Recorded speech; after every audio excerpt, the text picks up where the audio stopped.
Hi friends, இன்றைக்கி நம்ம உவமையால் விளக்கப்பெறும் பொருத்தமான பொருளை தேர்ந்தெடுத்து எழுதுதல் என்ற தலைப்பு பார்க்க போகிறோம்.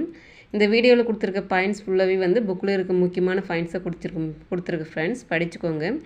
ஒவ்வொரு எக்ஸாம்லேயும் வந்து 2 கொஷின் இல்லை 3 கொஷின் கேட்டிருக்கிறாங்க. இதுக்கு முன்னாடி பார்த்தீங்கன்னா கொஷின் எடுத்து பார்த்தீங்கன்னா தெரியும்.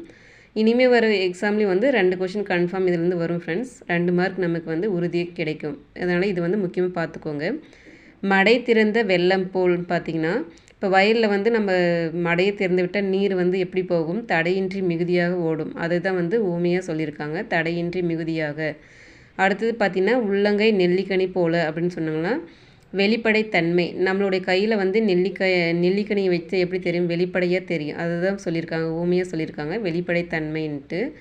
காக்கை உட்கார பனம்பழம் விழுந்தது போல். இப்போ வந்து ஒரு காக்கை வந்து பனைமரத்தில் உட்காரும்போது அந்த பனம்பழம் வந்து தற்செயலாக வந்து விழுந்து